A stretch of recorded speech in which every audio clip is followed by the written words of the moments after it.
So hey everyone, how are you all? I'm Devendra Gwal, co-founder of Acer Telecom.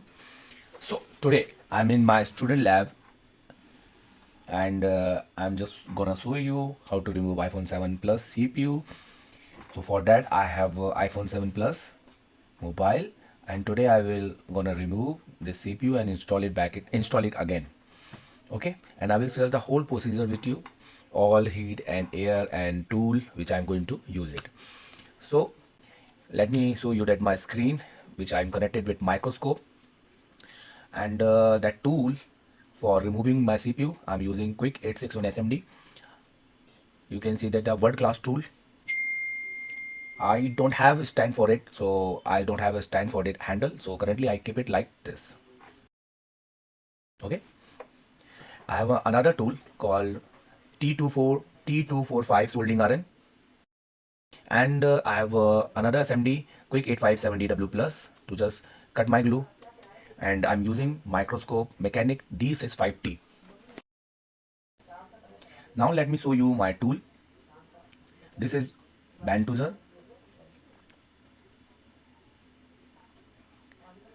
and this is multimeter from Fluke company, which is most usually used for iPhone. And I have a scraper, so you can see all this. So I have so many scraper, flex, and this is an iCloud phone for just for practice. So it is a fresh board, you can say. So first of all, I will set the heat and air of SMD and take off the seal. So I just remove the PCB from board. Yes, sir. So I just take it out the PCB from board.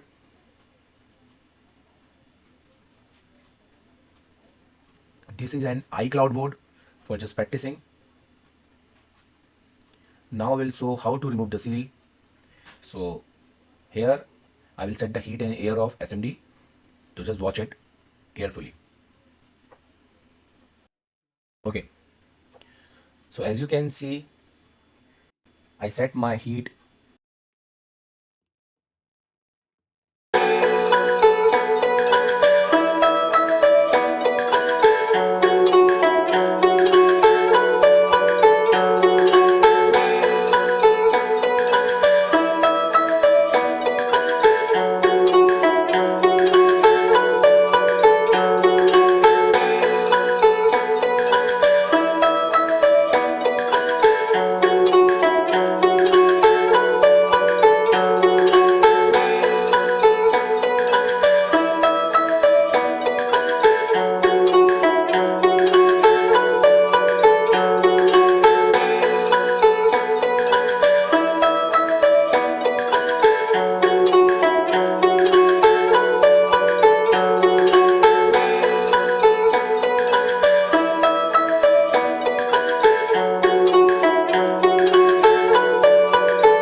तो आपको सो सो यार ये जो voice है ना, hello, सो यार ये जो वॉइस है ना, ये एक्चुअल में सो सो यार रिकॉर्डिंग के टाइम पे जो वॉइस रिकॉर्ड नहीं हो पाई, इसलिए मैं वॉइस ओवर कर रहा हूँ। आप देख सकते हैं कि ग्लू कट करने के लिए मैं स्क्रैपर का यूज़ कर रहा हूँ, और स्क्रैपर कोशिश करें कि नया यूज़ करें। आप 11 नंबर की ब्लेड से भी ग्लू को कट कर सकते हैं, ठीक है।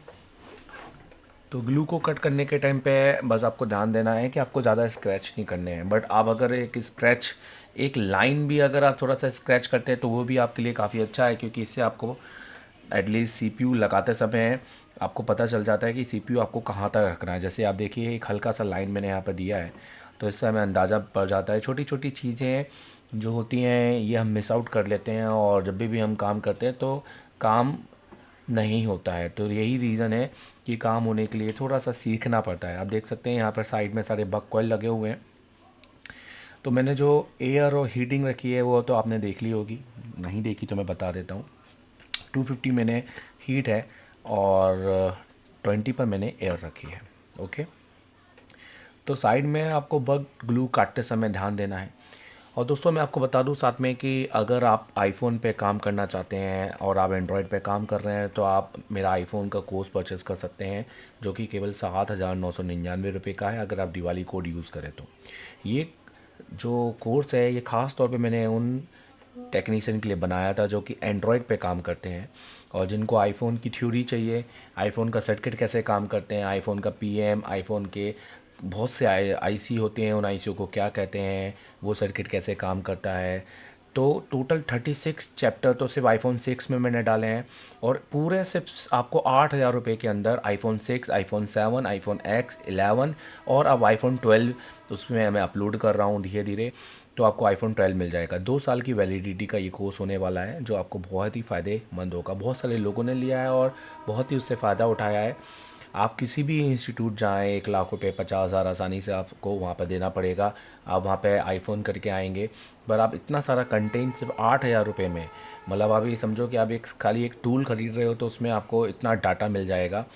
क्योंकि मैंने जितने भी आईफोन के इंस्टीट्यूट जो चाइना के हैं, अगर उनसे जितना भी डाटा मैंने निकाल पाया है तो वो सारा डाटा मैंने यहाँ पर आपको देने की कोशिश की है अपने वे में।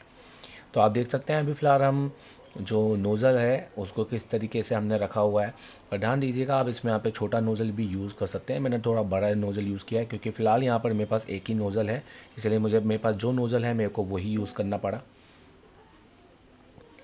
तो ग्लू कट करते समय ध्यान देना है, बस आसपास के कंपोनेंट निकलना नहीं चाहिए।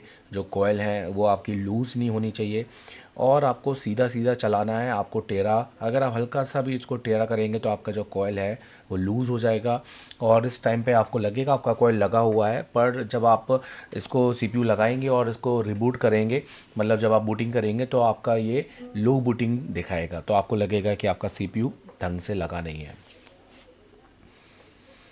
यहाँ पर ये जो आईसी दिखाई दे रही है, ये आईसी एक स्पीकर एम्पलीफायर आईसी है, ठीक है।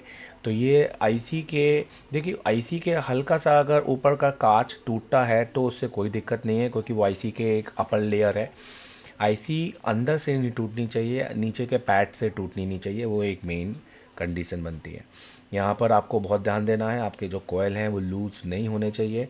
तो यहाँ पर कंपोनेंट आपको कम मिलेंगे, बस कोयलें आपको सबसे ज़्यादा मिलेंगी। और जो कैपेसिटर कोयलों के बीच में है वो एक पैरेलल कैपेसिटर है, वो आप कह सकते हैं कि बक कैपेसिटर है।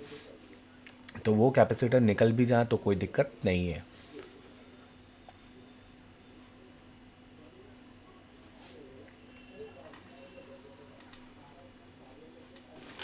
तो अब हम सीपीयू को रिमूव करेंगे। सीपीयू को रिमूव करने के लिए हमने नोज़ल नहीं लगाया है, हमने एसएमडी के डायरेक्ट जो गन है उसको यूज़ कर रहे हैं और एक सील्ड को हमने जस्ट कवर किया अपने बेसमेंट सीपीयू के ऊपर। यहाँ हमने जो हीट और एयर को सेट किया है वो है 370 और 70। और ध्यान देना आपको शुरुआत में इसको बिल्कुल भी अंदर, आप स्क्रैपर देख सकते हैं मेरा, मैंने स्क्रैपर बिल्कुल भी शुरुआत में मैं अंदर घुसाने की कोशिश नहीं करूँगा। स्क्रैपर अपने आप ही अंदर जाना चाहिए और अगर अंदर जाएगा तो यू आकार, मतलब यू पोजीशन मुझे बनाना है, अंदर जाना है और यू शेप में मुझे उसको अंदर डालना है। आप सीधा सीधा स्क्रैपर अंदर डालेंगे तो यही प्रॉब्लम है कि आपका जो पैड है वो डिस्कनेक्ट हो जाते हैं। और यहाँ पर मैंने सीपीयू निकाल दिया है। तो सीपीयू इसलिए निकाला है क्योंकि हमारी जो हीट और एयर है वो काफ़ी प्रॉपर है। आप देख सकते हैं कि सीपीयू का एक भी पैड निकला नहीं है और सीपीयू भी बहुत अच्छे से है और उसकी सारी आईसियाँ जो सीपीयू की जो फ़िल्टर आईसी होती हैं जो आपको ब्लैक कलर की दिखाई देती है वो भी पूरी कनेक्टेड है। और यहाँ पे आप देख सकते हैं कि सीपीयू के पैड और सीपीयू बिल्कुल ओके है हमारा। तो सीपीयू के ऊपर जो ग्लू होता है वो ब्लैक पेस्ट से बना होता है कि वो ये थोड़ा हार्ड होता है इसको निकालना, क्योंकि सीपीयू हमारा ग्लास सीपीयू होता है। तो सबसे सबसे पहले हम बोर्ड के ऊपर का जो ग्लू है वो कट करेंगे, मतलब क्लीन करेंगे। तो यहाँ पर आप देख लीजिए, आप सबसे पहले जो मैं पीपीडी यूज़ कर रहा हूँ, फ़िलहाल मैं 138 का पीपीडी यूज़ कर रहा हूँ। उसके बाद मैं 86 का पीपीडी यूज़ कर रहा हूँ। उसके बाद मैं 138 का पीपीडी यूज़ करूँगा। पहले आपको सोल्डर आपको पेस्ट लेना है, उसके बाद में आपने 183 का पीपीडी लेके आपको मेल्ट कर देना है और जो बोर्ड का टेम्परेचर है उसको लोअर करना है। फिर उसके बाद 138 का पीपीडी लेके उसको और लोअर कर देना है। तो इससे आपका जो आईसी है वो वन टाइम में बैठेगा और आपको किसी भी प्रकार की आईसी लगने के टाइम पे कोई दिक्कत नहीं होगी। बस देखना यह है कि आपका बोर्ड काफ़ी क्लीन हो, कोई भी बॉल उठा हुआ ना हो, सारे बॉल एक जैसे हों। ठीक है, तो अभी तो हम सिर्फ बॉल को क्लीन करेंगे। आप देखिए जो मैं डी सोल्डर बार यूज़ कर रहा हूँ, तो जितना हो सकता है हमें डी सोल्डर बार से ग्लू को अगर हम क्लीन कर सकते हैं उतना करने की कोशिश करें, पर ज़बरदस्ती उसको रगड़ना नहीं है। अगर आप उसको सरफेस के ऊपर आप उसको रगड़ेंगे तो उससे आपका सारे बॉल आपस में चिपक सकते हैं जो उसकी सरफेस लेयर है, और उसके अलावा भी आपको बहुत सारे इश्यूज आ सकते हैं, जैसे बॉल आपको निकल जाएंगे। तो ये सारी चीज़ आपके साथ होंगी। जो बॉल अभी आपको निकले हुए दिखाई दे रहा है वो एक एनसी बॉल है, तो उसको आप इग्नोर कर सकते हैं।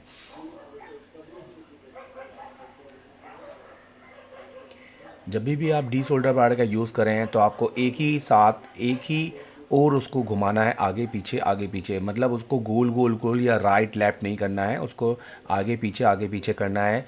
क्योंकि आप अगर उसको गोल गोल या किसी भी दिशा में घुमाएंगे तो उससे आपसे बॉल निकल सकते हैं। और जहाँ ब्लैक पेस्टेड ज़्यादा हो वहाँ पे आप अगर डी सोल्डर बार ज़्यादा चलाएंगे तो ब्लैक पेस्टेड के साथ क्या होगा कि बॉलों का पैड भी निकलेगा।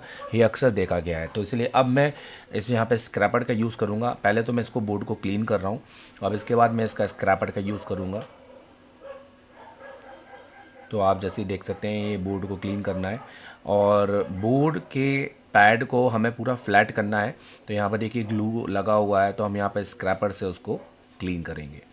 ओके, यहाँ पर आप स्क्रैपर को क्लीन करते समय बहुत से लोग आयरन का भी यूज़ करते हैं, तो वो भी टेक्निक हम यूज़ कर सकते हैं, बट हम यहाँ पे हॉट एयर गन यूज़ करेंगे और वही हीट और एयर रखेंगे जो हमने ग्लू कट करते समय रखी थी।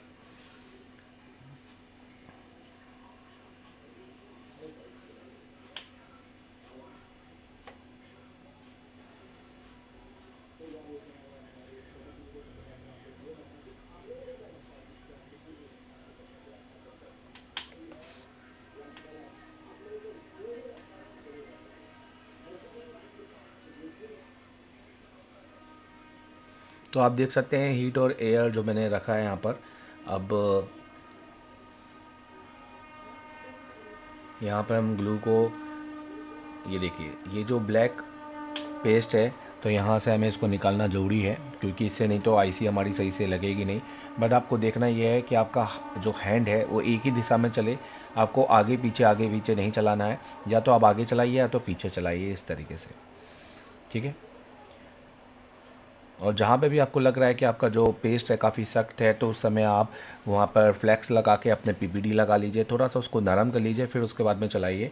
और उस पर जो हॉट एयर गन है वो आप रखिए उसके ऊपर, और उसके बाद में इसको चलाइए। जैसे यहाँ पे आप देख रहे हैं मैं हॉट एयर गन को यहाँ पर रख रहा हूँ, उसको धीरे धीरे यहाँ पर चला रहा हूँ।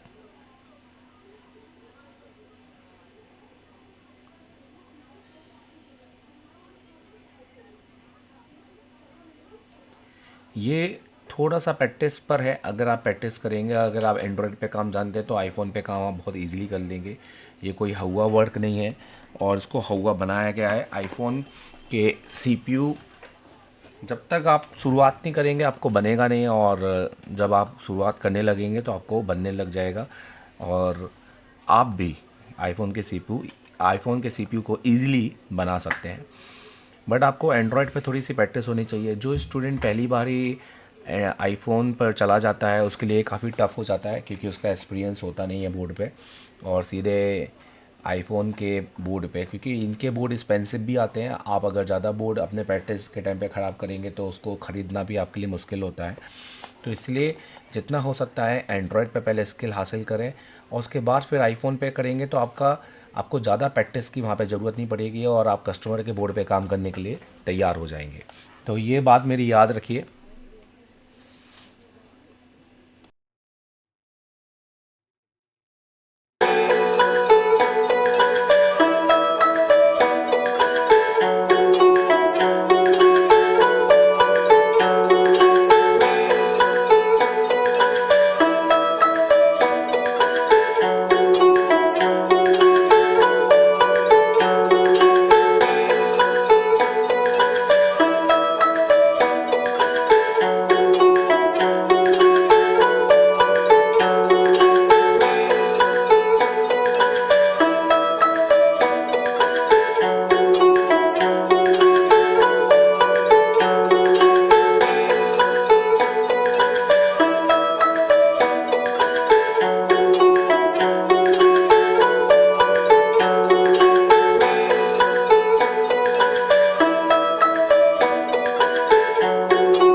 तो देखिए हमारा बोर्ड क्लीन हो चुका है।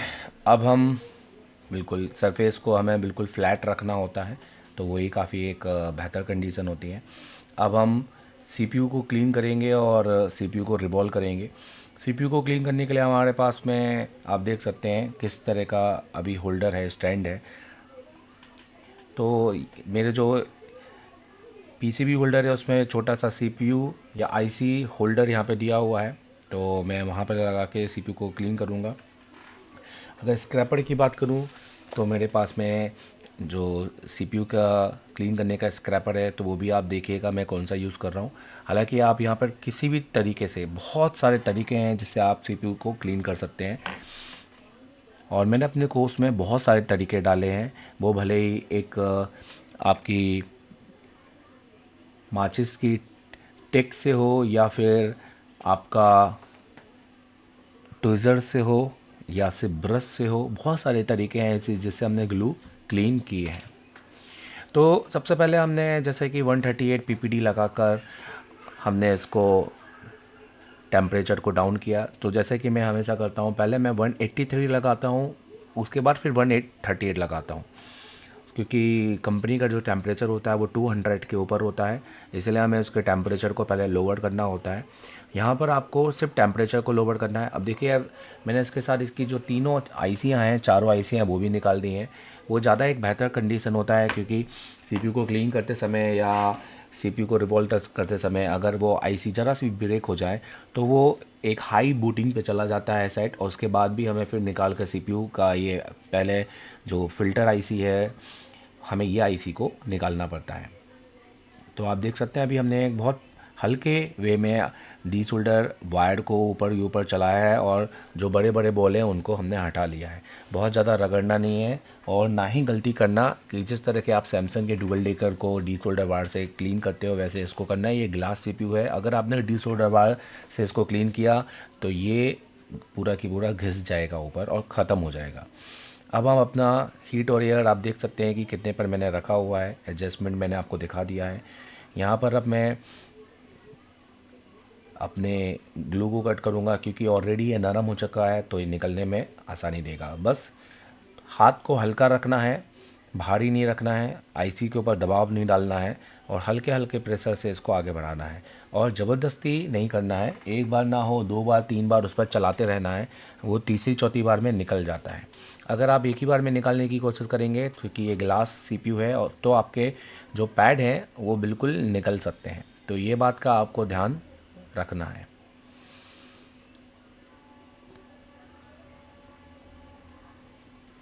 जैसे कि आप देख सकते हैं कि जो ग्लू है, अगर हम इस पर पीपीडी नहीं डालते तो ये ग्लू इतनी जल्दी निकलता नहीं, क्योंकि ये नरम हुआ है, और ये पीपीडी की वजह से ही नरम हुआ है, और हल्की हीट जो उस पर पड़ रही है इसकी वजह से ये निकल रहा है। तो ये दिमाग में रखिएगा कि हीट आपको देते रहनी है, और आपको अपने जो स्क्रैपर है उसका यूज़ लगातार करते रहना है। हीट को रोकना नहीं है, उसको भी थोड़ा सा घुमाते रहिएगा, और लगातार सीपीयू को भी आपको क्लीन नहीं करना है, बीच बीच में उसको ठंडा करना है और थिनर से क्लीन करना है, ताकि उसका टेम्परेचर वापस नॉर्मल हो जाए।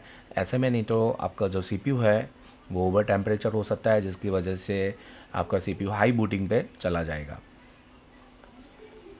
इस प्रोसेस को पूरा देखिए, फिर इसके बाद हम नेक्स्ट प्रोसेस की बातें करते हैं।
तो हम अब रिबोलिंग में जो पेस्ट यूज़ करेंगे वो 183 यूज़ करेंगे। आपको बस पेस्ट को किसी रूमाल या किसी फाइबर क्लोथ में आपको थोड़ा लपेट के थोड़ा सा उसका जो गीलापन है वो निकाल लेना है, निचोड़ लेना है पेस्ट को।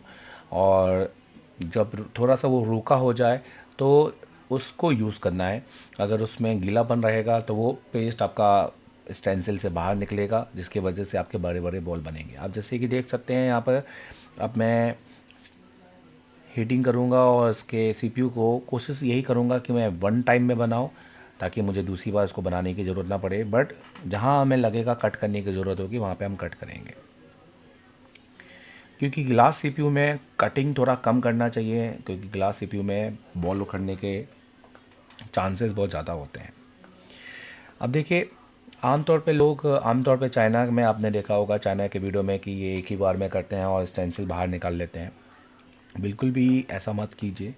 अगर आपका बॉल लग गया है, आपको दिख रहा है, तो भी मत कीजिए। आप उस पर इस तरीके से फ्लेक्स डालिए और फ्लेक्स डालने के बाद फिर से हीट दीजिए। उसके बाद अगर आपका कोई बॉल बाहर पॉपअप नहीं होता है तो आप समझिए कि आपके सारे बॉल बहुत अच्छी तरीके से कनेक्टेड हैं। क्योंकि हमारे यहाँ पर बीच में जो फ़िल्टर कैपेसिटर वाली आईसियाँ जो यहाँ पर आपने देखी होगी, वो चिपक गई हैं आपस में, उसमें बड़े बड़े बॉल बन गए हैं। तो उस बॉल को हटाएंगे और आप देख सकते हैं हमारे कोई भी बॉल बाहर नहीं आया। डैट मीन हमारा आईसी अच्छी तरीके से रिवॉल्व हो चुका है। अब हम अपने ये जो बीच के बॉल हैं, हम इसको सोल्डिंग आयरन से एक एक करके निकाल लेंगे और अपने सीपीयू को क्लीन करेंगे। इसका पूरा प्रोसेस आप देखिए आगे।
तो हमारी आईसी तैयार हो गई है लगने के लिए। और आईसी लगाने के लिए बहुत सारे अलग अलग तरीके हैं।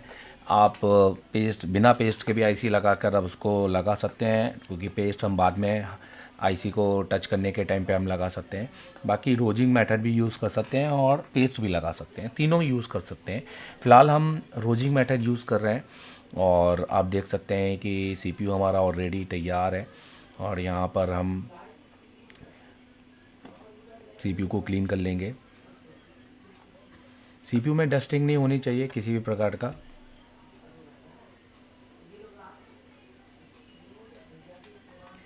अब सीपीयू को लगाने के लिए आपको हीट और टेम्परेचर रखना है 340 और 40, या आप नोट कर लीजिएगा। अब हम सीपीयू को बिठाएंगे तो हमारा आईसी बिल्कुल परफेक्टली तरीके से रिबॉल है, क्लीन है।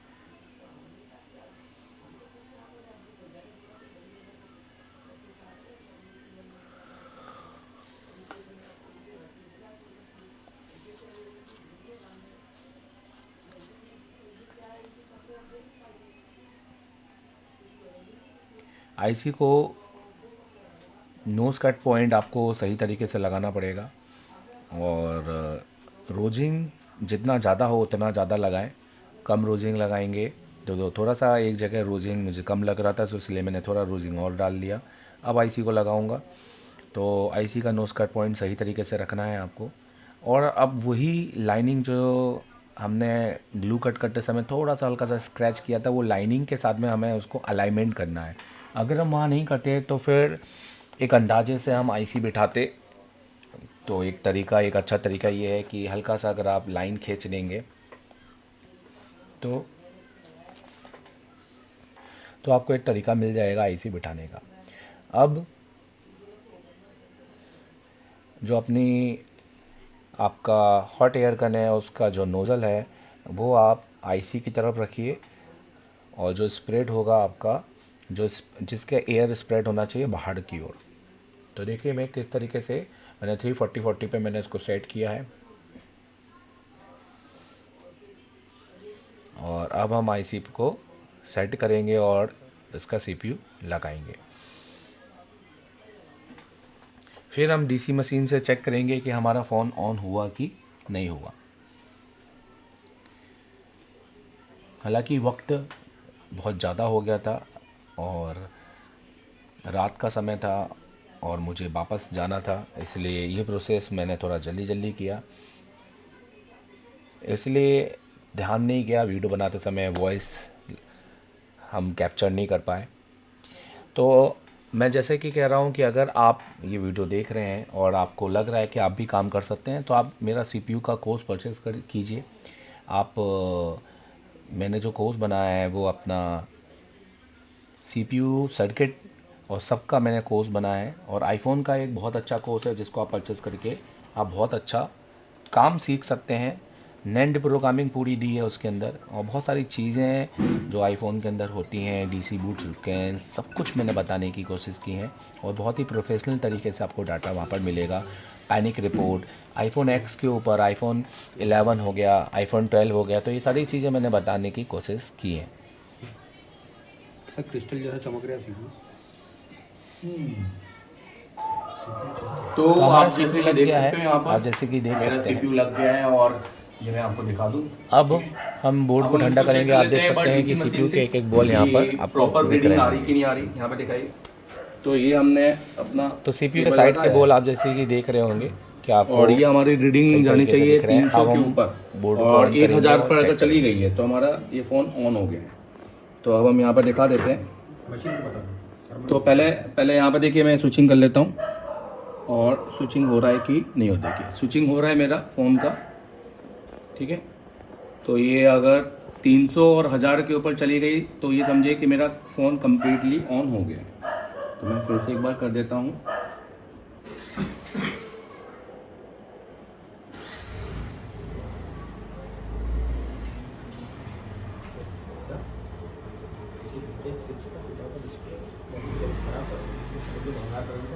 तो ट्रिजर मेरा क्या है, टच नहीं हो रहा है सही तरीके से। चलो देखिए, तो ये प्रॉपर अब ऑन होने की कंडीशन में है।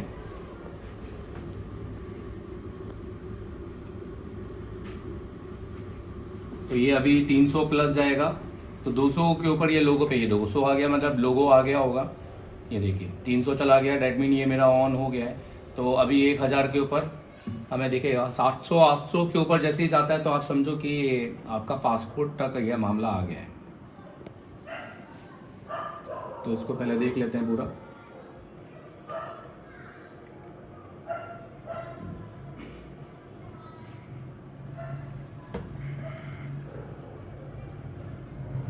iPhone 7 प्लस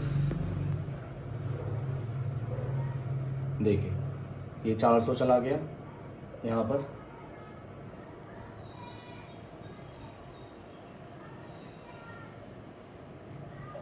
और ये देखिए तो ये वन, तो इसका मतलब ये हमारा ऑन हो चुका है। और यहाँ से फिर से मैं दिखा देना चाहता हूँ, देखिए आप जैसे कि बॉल देख रहे होंगे यहाँ पर साइड में, तो आपको अगर इसी तरीके से काम सीखना है एंड्रॉयड का, तो ऑफलाइन आइए, कॉल कीजिए 7007373192 पर। और अगर आपको काम सीखना है आईफोन का, तो मेरी ऑनलाइन एप्लीकेशन है, गूगल प्ले स्टोर से डाउनलोड कीजिए, और उस एप्लीकेशन का नाम है एसर टेलीकॉम आईफोन मास्टर। आप उसको डाउनलोड कीजिए, जिसमें पूरे वीडियो डाले हुए हैं iPhone 6 से लेके iPhone 12 प्रो तक। मैंने 11 प्रो डाला है, पर 12 प्रो भी डालना चालू कर दिया है। 13 और 14 के सोल्यूशन भी है, और जिसमें 6 के 36 चैप्टर हैं, 7 के भी आपके 15 के ऊपर चैप्टर हैं, X के ऊपर 15 के ऊपर चैप्टर है, और हर एक चैप्टर को डीप लेवल पे समझाया है। वो डिस्प्ले हो, टच हो, कैसे काम करता है, कहाँ टेस्ट करना है, सोल्यूशन और सारी चीज़ें मैंने एक्सप्लेन की है। हर एक के CPU वहाँ पर बताए हैं। iPhone 7 का CPU वहाँ पर है, iPhone X है, A13 है, A11। सो आपको ऑल ओवर कंटेंट मिलेगा सिर्फ 7,999 रुपये में। दिवाली आपको कैपिटल में लिखना है DIWALI, और ये आप लिख लेंगे तो आपको 20% डिस्काउंट मिल जाएगा। एप्लीकेशन में 8,999 कुछ बताएगा, जो आपको 7,999 में आ जाएगा। तो उम्मीद करता हूँ कि वो एप्लीकेशन आप डाउनलोड करेंगे, और अब दुकान पे बैठो और काम भी करो, और उसके बाद कहीं लगे तो 1 लाख रुपये खर्च करना अपना, हो सकता है आपका 1 लाख रुपये इस एप्लीकेशन में बच जाए। Thank you.